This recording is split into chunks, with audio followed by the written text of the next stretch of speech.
It's Black as Night. Nikki Blakk on the Bay Area's rock station, 107.7 The Bone. I'm Nikki Blakk, and it is a little bit crazy in the studio because now I have not one but two comedians in, which I am not used to. So we have Andy Kindler and Jacob Sirop, who are going to be at the Punchline in San Francisco this Wednesday through Saturday. Tomorrow. I'm here tonight and tomorrow. I'm standing You're up. tonight and tomorrow? You're standing up, so I'm going to stand up to match your energy. Awesome. I'm here. I was to. here tonight, and the show is over, but it's still going on. I still hear the applause. Andy. And every time I do a show, they have to say, we're not going to start till everyone takes 3 steps back.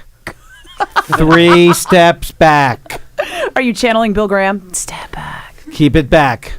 People just getting too crazy. So much beach balls, madness. I do that surfing thing, but I don't do it when there's people around. So I just like dive onto a concrete floor. Awesome. Yeah. It's dangerous. That's my thing. I kind of do. You're like a danger comedian. Yeah. I could see that about you when you walked in. Yeah, I exude danger. Dun dun dun. Okay, so the shows are then tomorrow. Yeah, it's one more show. Just one more chance to see me. So that's the one that I'm giving away tickets to. This is what I was trying to work around to. If people want to attempt to try and get tickets to this show, just in case there might be some still available there at livenation.com. I'm just pointing And it I out will there. also, those people, I will also go out to dinner with you. I will spend several weeks with you at your house. I will solve your hoarding problems. You're like a full-service comedian. Full service, I will go with you to a self-service station. And I will do the self-service, and I'll check your oil. When you're performing in Portland, do you beat up the attendants who are already at the gas stations insisting that they pump your gas? You cannot pump your own gas in Portland? That's what I hear. In Oregon, you cannot pump your own gas. That's the story, is that all the gas stations have gas station attendants that pump your gas for you. It's like an employment thing. It like solves part of their unemployment problems by hiring. They have a food truck on every block. Everything's a food cart there. I hear I donuts don't are have a joke popular, about too. that, but I'm just informing you. Well, that depends. Is it like the good, like really awesome gourmet food truck, or like the super rad, like Roach Coach? Yeah, I don't know whoever came up with that expression, Roach Coach, but that to me, if someone said to me, "Hey, you want to go to the Roach Coach?" That's it. I'm not going to that. I'm not going to that vehicle. And I think we can establish that you have never worked in construction. Because not by my brawny arms. Yeah, because the term Roach Coach is it's like the skies part and a light shines down. Roach Coach is here. Oh, yay. Yeah. I don't even think I've been in a construction zone. Ever? No, it's like, it's You've never even dressed like one as the Village People for Halloween or anything? Well, that's different. Yeah, That's different because, first of all, that was some great music, the Village People. I don't know why it didn't last. I'm doing the YMCA just for you because nobody on radio and can that see was it. the thing, the choreography, people don't credit that a lot of the choreography they laid the groundwork for. Because I'll tell you what, do you remember how to do the hustle? Nope. Nobody does. But do you remember how to do the YMCA? Yes. Yes. And the Macarena? Hello. That's what I said. Craze. Sweeping the nation. Yeah, back in the 50s and 60s, every single song was a song that either was about a dance or described how you would do the dance. The mashed potato and the Watusi. Right. You put your thing in this thing. You put your other situation over here. Are we still talking about music? No, I'm not talking about music, but okay. I'm using... I do triple entendres. Dun, dun, dun. I'm like Eddie Izzard. I do my act in different languages. Did you know that he does that? Oh, he does his act in I'm like a girl French. groupie for him, and I finally got to meet him. He came to our show, Bone Bash. He was like a hanger-oner at Bone Bash, which was actually super awesome. He was hanging out with the Eagles of Death Metal, and I was like, oh my God, it's Eddie Izzard. And I'm like, hey, how's it going? He's like... He just looked at me like, why are you talking to me? I don't know you. Oh, he was a little standoffish? A little bit. You know why? Because he's doing his act in 14 languages. Yeah. And so he's got to concentrate. And often when I would see his act, I often would say to myself, I bet his act would be funny in German. That's an anti-Eddie Izzard joke there. Eddie Izzard was on the cover of Overrated magazine last month. Oh. That's right. You're going down, Eddie Izzard. And I'm only saying it because he was standoffish with you. Thank you, because I was going to say I'm a huge fan of his, but I'm only allowing it because he was standoffish. That's right. with me. And just let that be a lesson to you, Eddie Izzard. Yeah, you and Jane Whelan can go have your little clique, and I will not be upset because I have Andy. Yeah, why won't Jane Whelan follow me? I went to see the Go-Go's 8 times. Really? She can't follow me on Twitter. Would it kill her to follow me on Twitter? Belinda Carlisle doesn't. Kathy Valentine doesn't. Kathy Newbart doesn't. Well, you know, Am I out of go-go names? I think so. I can't believe you got that many. They're all bitter at Belinda. You know. Oh, they're Honestly, first of all, I think that Belinda's book tour was supposed to coincide with the Go-Go's reunion tour, and I honestly think that Jane Whelan broke her leg on purpose while hiking so that she could screw up Belinda's book tour. I haven't been the same. That's my theory. I base it on nothing. I haven't been the same since Kaja Gugu broke up. Yeah, but then Lamal went on and spawned Neverending Story, which was a beautiful, beautiful theme song for the Neverending Story. I wrote several books. I'm going to go to hell for saying this on the phone right now. I think you're cool saying it. I wrote several books tracing the history of English Beat to Fine Young Cannibals to, what was the next group after that? As yet unpublished. When in Rome? I don't know. When in Rome was a great movie, and I like when Nicolas Cage does an action movie. Jacob, take it!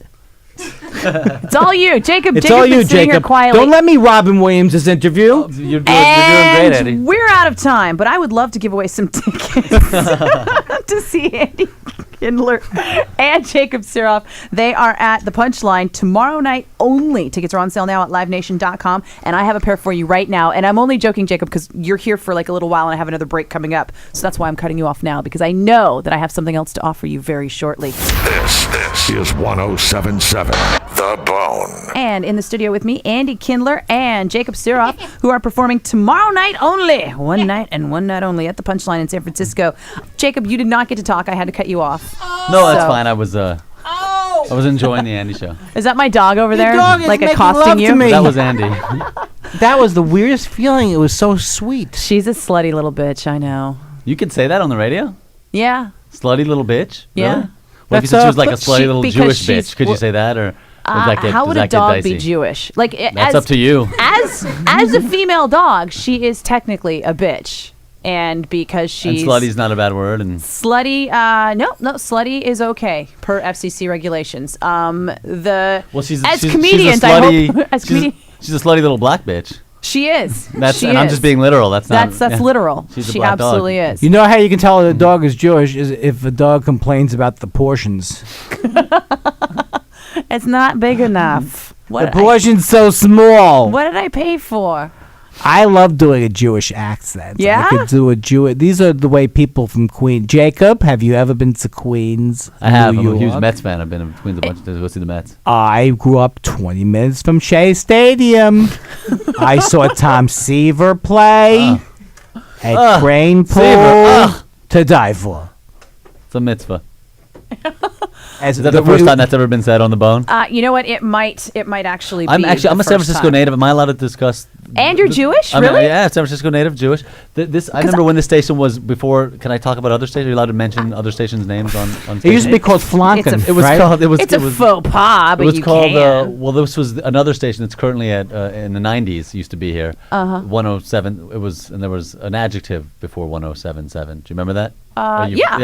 Yeah. Can you not say that? They played. We switched signals with them. They played one song over and over again. I remember when they first came on the air. Yeah, was it CNC Music Factory or something? No, it was Wild Thing. Which would give you a the clue to Tone to Loc say- Wild Oh, Thing. like for 24 Yeah. hours straight, they played. And I was really disappointed when it turned out that wasn't the new station. I just thought it was the Wild Thing station. I was really looking forward to just having a nonstop replay Just of that one song song for the rest of my over life. and then over. they came on and started playing modern music. It was very disappointing. Now, I have to tell you, my only experience at all in the Bay Area with Jewish people has been with hippies. So I just assumed that all Jewish people in the Bay Area were hippies, I and don't know I if did people not know what Andy looks like, but he's got hair Yeah. wraps. or Yes. they lived elsewhere, like on the other coast, A or in Jewish LA. hippie. I don't know about Yeah. that. Oh yeah. I've been to a wedding under a tie-dyed. What is it called? A chutzpah? A tie-dyed. Yes. Really? I'm not joking. You're really bumming me out. Is that what they used to say? What a bummer. Seriously. Stay away from the brown acid. The man told me this seems to be a problem with the wavy gravy. Knows But what he's talking about, Was it- folks. Did I'll you be buy doing some of more. the brown acid? What's that? Did you buy some of the brown acid? No, but I know every line from Woodstock by heart. Because But I heard it's reasonable. it's reasonable. That's why I was. You know what? It was hard to stay away from the brown acid. brown acid was very reasonable At that price, I could afford to have a horrible trip. You didn't have to pay the per hit price. You could get 2 for $5, or I don't know. There's a lot of naked. This is a lot of testosterone has been in this room. Yes. And I yes, mean me. There has. Thank you. Thank you for bringing it, actually, because it gets a little chicky around here with me behind the mic. You know, I talk about painting my nails and curling my hair and Right. and whatever else you girls need do. the male side, right, Jacob? Right? That's why we're here. That's why Yes. you bring in the Jews, the Thank heavy you. hitters. when I it comes brought to in the for macho testosterone. tonight, right? We know what the ladies like, right, Jacob? I'm like the Don world's Tootin. worst straight man. do? Right, No, Jacob? you You do. have an observation about it, right? Oh, is that what I'm supposed to? That's how you respond to a I question don't like really that. know. The only thing I've ever saw with the was Abbott and Costello. Early Abbott and Costello. Were Abbott and Costello Jewish? I don't know, but I can hear all the radios clicking off in the Bay Area as we bring up comedy teams from the 30s. I'll tell you something. I stopped watching movies after the Ritz brothers broke up. 6279. Got it. Well, there was Okay, you've Yiddish lost from last us all now. The ZZ Top song now. There were the Tush. That's a Yiddish. That's Jewish. That's Jew. ZZ Top meets happened to Torah. have been were Orthodox Jews. That's how they started out. That's hence the beards. Hence the beards. They used to fill in for the tefillin. PM on way Oh, I am very embarrassed that I just did Yiddish humor. There was one guy out there that really appreciated that joke. Do you know There's- we're conducting a telethon right here? No, during we're the giving away show. tickets Oh, to I'm see sorry. you tomorrow night. That's how we're working That is it. like a telethon. Well, because there are so few tickets available at livenation.com to see you guys tomorrow night. I was trying to give some away too. And since we're getting ready to go into our Jimi Hendrix special tonight, Are you kidding me? Right. Are you experienced? wasn't Jimi Hendrix a Jew? Jimmy Jaime Hendrix? Chaim Hendrix? Chaim Hendrix? Chaim Hendrix? I don't know. Excuse me while I kiss this guy. Okay? I'm sorry. Oh, I'm the bad guy. Excuse me. I can't think. The purple haze is running around my brain, for crying out loud. God forbid I could see something. Excuse me Yeah. while I kiss this guy. And so we have Jimi Hendrix special coming up in just about 10 minutes, and I wanted to make sure I could give away tickets for people to see you tomorrow at the Punchline at 888-303-BONE, which is why I made him answer the phone. Enough already with All Along the Watchtower. Yes. Written by Dylan, I know that. I know Right. because I am a Real Dylan fanatic. right? A real Jew. Until I'm- he changed his I'm- name to Bob Dylan. I'm learning the Jewish connection everywhere tonight. Jews do everything. Every song you play is by Jews. Dun, in dun, some, dun. yeah, in some way or another. I thought it was just all the TV shows and movies. We control the media. you need something? I can get it. I can whatever you need. You want to be a news anchor in Cleveland? I'll make a call. This is why I haven't been successful. Apparently, I need to convert. I control the media. I don't personally control, but I know who does control the media. All and he's so right. controlling. Tickets to see Andy Kindler and Jacob Sirop tomorrow night at the Punchline right now at 888-303-BONE. 1077 The Bone.